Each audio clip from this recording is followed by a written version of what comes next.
जय माता दी।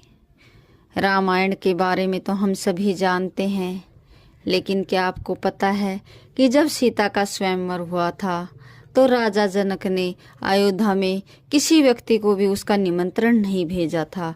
आखिर क्यों? क्या था इसके पीछे का रहस्य? तो चलिए बिना किसी विलंब के शुरू करते हैं आज की कहानी। एक बार राजा जनक के शासनकाल में एक व्यक्ति का विवाह हुआ। विवाह के बाद वह पहली बार सज संवर कर अपनी ससुराल को जा रहा था। कुछ दूर जाने पर रास्ते में एक जगह उसको दलदल मिला। उसने थोड़ा पास जाकर देखा तो उसमें एक गाय फंसी हुई थी, जो शायद फंसने की वजह से मरने की दशा में आ गई थी। उस व्यक्ति ने उसको देखा तो उसके मन में गाय को बचाने का ख्याल आया, परंतु दूसरे ही क्षण मन में एक और विचार आया। उसने सोचा, यह गाय तो कुछ देर में मरने वाली ही है।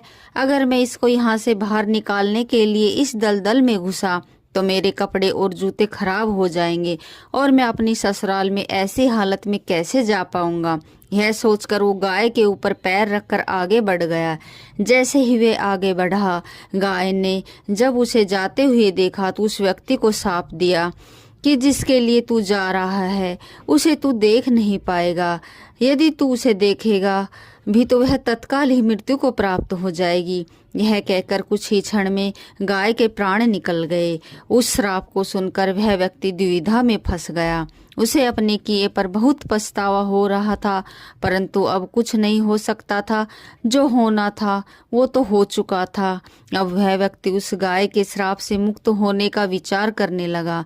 मन में बहुत बड़ा बोझ लिए वह ससुराल पहुंचा। वहां पहुंचकर वह दरवाजे के बाहर ही बैठ गया और यह विचार करने लगा कि अगर मेरी नज़र मेरी पत्नी पर पड़ गई तो क्या होगा। कुछ समय बाद परिवार के अन्य सदस्यों ने उसे घर के अंदर चलने का अनुरोध किया, किंतु वह नहीं गया।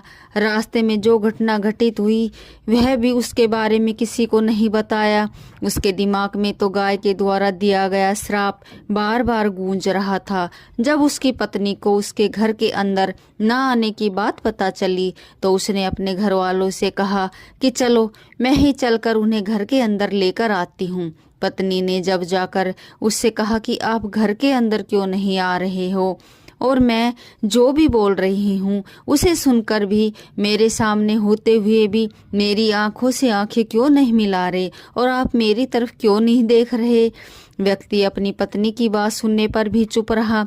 काफी अनुरोध करने के बाद उसने रास्ते में घटित सारा वृतांत पत्नी को कह सुनाया। पत्नी ने कहा, मैं भी पतिव्रता